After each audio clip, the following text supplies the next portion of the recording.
મહારાષ્ટ્રમાં તાજેતરમાં યોજાયેલી મહાનગરપાલિકા ચૂંટણી 2026માં ભારતીય જનતા પાર્ટીએ ઐતિહાસિક વિજય મેળવ્યો છે. આ ભવ્ય જીત પાછળ જાણીતા election strategic planner doctor Hiren ઘેલાણીની ડેટા ટેકનોલોજી અને સચોટ વ્યૂહરચનાનું સંયોજન મુખ્ય કારણ માનવામાં આવી રહ્યું છે.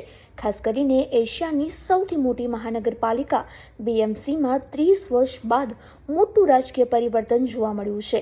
ડોક્ટર હિરેન ઘેલાણીએ મુંબઈની 227 વોર્ડની બેઠકો અને અંદાજે 1.03 કરોડથી વધુ મતદારોને આવરી લેતી જટિલ વ્યવસ્થાને બીજેપી વિંગ્સ નામના સિંગલ વિન્ડો ડિજિટલ પ્લેટફોર્મ દ્વારા એક સૂત્રે બાંધી હતી.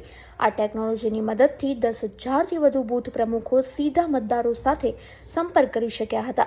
મુંબઈ ઉપરાંત નવી મુંબઈ, થાણે, પુણે અને પિંપરી ચિંચવડ જેવી મુખ્ય મહાનગરપાલિકાઓમાં પણ આ વ્યૂહરચના કારગત નીવડી છે.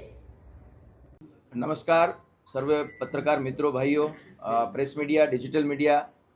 महाराष्ट्र में, हिंदी में बोलना चाहूँगा मैं थोड़ा सा, महाराष्ट्र की ये जो जीत है भारतीय जनता पार्टी की, उसको समझने से पहले इसका महत्व समझना अनिवार्य है, क्योंकि 100 साल से ज़्यादा पुरानी बीएमसी मुंबई म्यूनिसिपल कॉरपोरेशन में जिसका बजट है 75,000 करोड़ रुपए, जिसके पास एफडी है 80,000 करोड़ रुपए, और वो 30 साल के इतिहास में पहली बार सत्ता परिवर्तन हुआ है, तो ये जीत का महत्व सिर्फ जाता है एक ऐसी लीडरशिप को, जिस लीडरशिप ने चुनाव होता है वो महत्वपूर्ण भागों से मुद्दों पर लड़ा जाता है, लेकिन यहाँ पर डेवलपमेंट खुद मुद्दा बन गया, और वो डेवलपमेंट, वो पारदर्शक नेतृत्व जिसका नाम है देवेंद्र फडणवीस जी की लीडरशिप, उन्हीं की लीडरशिप में ये चुनाव लड़ा गया और जीता गया. ऐतिहासिक जीत जो दर्ज हुई है वो इसी कारण से हुई है कि यहाँ पर जेनजी ने भी जो टारगेट लिया है वो डेवलपमेंट के मुद्दे का लिया है. ये डेवलपमेंट मैं आपको गिनवाना भी चाहूँगा, और वो डेवलपमेंट में सबसे पहला है पुरानी मुंबई जो कही जाती थी उसमें ड्रास्टिक चेंज है आज, जहां पर आप देख सकते हो कोस्टल रोड का डेवलपमेंट, जहां पर आप देख सकते हो सीसीटीवी सर्वेलेंस का डेवलपमेंट. इतने डेवलपमेंट हुए हैं मुंबई में कि जिसका आउटपुट ये नतीजों में आया है. खास करके मुद्दे होते हैं वो पॉलिटिशियन और पॉलिटिकल पार्टीज के बेस पर, मुद्दे के बेस पर इलेक्शन लड़ा जाता है, लेकिन उस मुद्दे को प्रजा तक पहुंचाने की कामगिरी हमारी टीम के जरिए करी गई थी, और वो कामगिरी में हमारा काम था 227 वार्ड के अंदर आने वाले 1,03,54,316 वोटर जो मुंबई म्यूनिसिपल कॉरपोरेशन के वोटर है, उन तक यह डेवलपमेंट की कामगिरी को पहुंचाना. सबसे बड़ी बात होती है, हम समझते हैं कि सोशल मीडिया के जरिए ही सिर्फ लोगों को इंफॉर्मेशन पहुंचती है, लेकिन इलेक्शन में स्ट्रेटेजी प्लानिंग होती है, जहां पर हर एक वार्ड के अंदर अलग अलग प्रश्न होते हैं, उस वार्ड के अंदर अलग कैंडिडेट होता है, उस कैंडिडेट को लेकर उस एरिया को डेवलपमेंट तक पहुंचाने की जिम्मेदारी, डेवलपमेंट में की गई हुई कामगिरी वोटर तक पहुंचाने की प्रोसीजर हमारी टीम ने करी थी, और जिसमें हम 100% सक्सेसफुल हुए. ये रिजल्ट के बेस पर हम कह सकते हैं.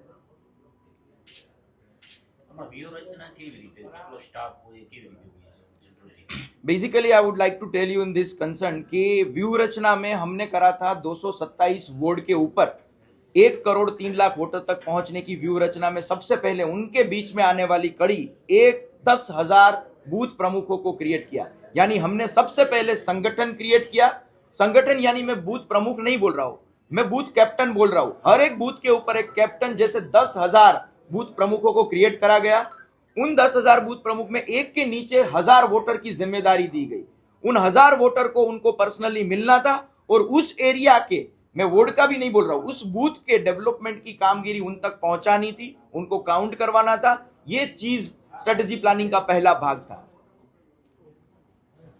સર ખાસ કરીને એક ગુજરાતી તરીકે ત્યાં જઈને કામ કરવું કેટલું ચેલેન્જિંગ હતું, શું પ્રોબ્લેમ થયો, કઈ મુશ્કેલી આવી? ઘણા લોકો એવું કે ભાઈ ગુજરાતી કેવી રીતે નહીં આવી શકે, કેમ ઓલું કરી શકે, પર્સનલી કોઈ શું થયું? गुजराती तरीके से जो आप अगर एक क्वेश्चन पूछते हो, तो आज वहां की 25 वार्ड्स में गुजराती पॉपुलेशन है महाराष्ट्र में, मुंबई में, और जो बेल्ट 25% में बोल रहा हूं उसमें भी 80% तक विनिंग रेशियो आया है. सो अभी आप अगर नए मुंबई की स्ट्रक्चराइज संगठन को देखेंगे ना, तो वहां का गुजराती डोमिनेंट होल्ड भी ज्यादा है. प्रॉब्लम आने की चीज में वहां सब लोग जो हमने एक्सेसिबिलिटी के साथ प्लानिंग करा था, वहां का सपोर्ट सिस्टम ज्यादा क्लियर था। वहां की कोर संगठन सिस्टम भी हमारे साथ थी, क्योंकि कोई भी इलेक्शन जीता जाता है तो वो कार्यकर्ताओं की कार्य से जीता जाता है, और सभी कार्यकर्ताओं ने अपनी 100% डेडिकेशन के साथ हमको सपोर्ट दिया है।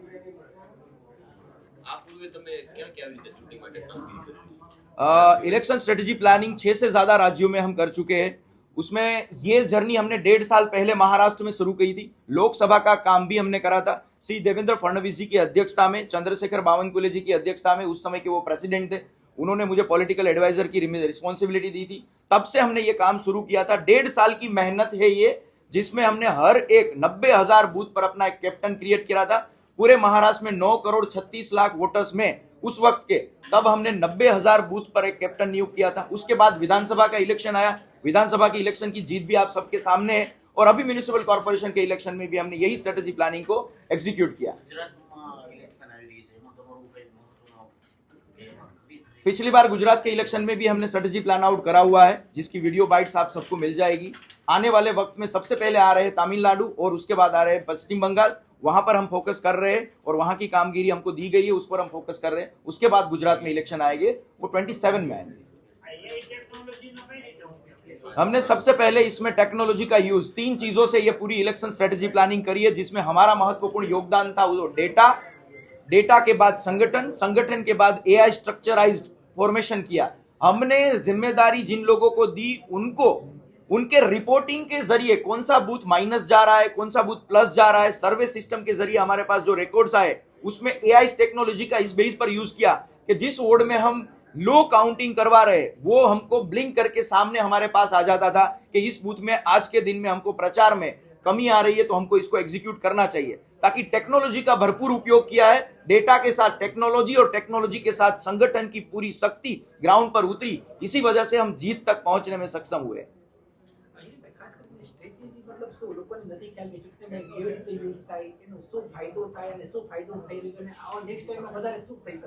यस, टेक्नोलॉजी के साथ स्ट्रेटेजी का अगर क्वेश्चन पूछ रहे हो आप, तो स्ट्रेटेजी की पहला महत्वपूर्ण एक वार्ड का एग्जांपल देके समझाना चाहूंगा मैं। एक वार्ड है जिसके अंदर अप्रोक्सीमेटली 50,000 वोटर आते हैं। उन 50,000 वोटर को किस प्रकार से हम रीच कर पाए, उसको स्ट्रेटेजी का एक इंप्लीमेंटेशन प्लानिंग बोलते हैं। तो उस 50,000 वोटर को पहुंचने के लिए ईज कंसेप्ट में हमने हजार वोटर को एक कैप्टन बनाया। ये पहली स्ट्रेटेजी बनाई, यानी वोटर रीच स्ट्रेटेजी बनाई। एक बंदे को 1000 वोटर देकर एक एग्जीक्यूट संगठन प्लानिंग बनाया। अब उस 1000 वोटर को मिल रहा है, हमने टेक्नोलॉजी का क्या यूज किया, जो बंदा जिस वोटर को जितने बजे मिल रहा है, वो हमको टेक्नोलॉजी के जरिए रिपोर्टिंग मिल रहा था। फॉर एग्जाम्पल, आप लोग मुझे आज यहाँ मिल रहे हो, तो 11 बजे प्रेस कॉन्फ्रेंस में आप लोग यहाँ थे, वो रिकॉर्डिंग लाइव लोकेशन के साथ हमारे पास था। यानी कौन सा बंदा कौन से वोटर को किस बजे मिला, कितने वक्त तक मिला, वो रिकॉर्डिंग हमारे पास था। वो वोटर उस बंदे को मिलते वक्त पॉजिटिव था या नेगेटिव था, वो सर्वे लिया। यानी हमने स्ट्रेटेजी में पहले असाइन किया काम, उन्होंने उनका रिकॉर्डिंग किया, उस रिकॉर्डिंग के बेस पर हमारे पास डेटा आया, उस डेटा पर हमने फर्निश किया। छोटा सा एग्जांपल, हमको ऐसे क्वेश्चन आए कि हमारे यहाँ इंडस्ट्रीज नहीं आ रही है। ये नागपुर का क्वेश्चन था, जब हमने एग्जीक्यूट किया था तब हमारे यहाँ इंडस्ट्रीज नहीं आ रही है। तो हमने इस स्ट्रेटेजी को एग्जीक्यूट करने के लिए इंडस्ट्रियलिस्ट के जरिए एक पॉडकास्ट एक्सेसिबिलिटी करी कि यहाँ पर ऑलरेडी इंडस्ट्रीज आ चुकी है, आपको पता होना चाहिए। इंडस्ट्रियलिस्ट वो बोल रहे हैं कि इंडस्ट्रीज आई है, और इंडस्ट्रीज को दिखाया। यानी जो लोगों के पास इंफॉर्मेशन नहीं थी, डेवलपमेंट हो चुका है लेकिन इंफॉर्मेशन नहीं थी, वो भी पहुंचाने का प्लानिंग किया। ऐसी कई प्रकार की स्ट्रेटेजी होती है जो वोटर को रीच करवानी होती है। डेवलपमेंट मैंने पहले ही बोला, पॉलिटिशियन, पॉलिटिकल पार्टी और पॉलिटिकल पर्सन करते हैं, मुद्दों को काउंटिंग करवाते हैं, उन मुद्दों को प्रजा तक पहुंचाने का plan, that's called the strategy.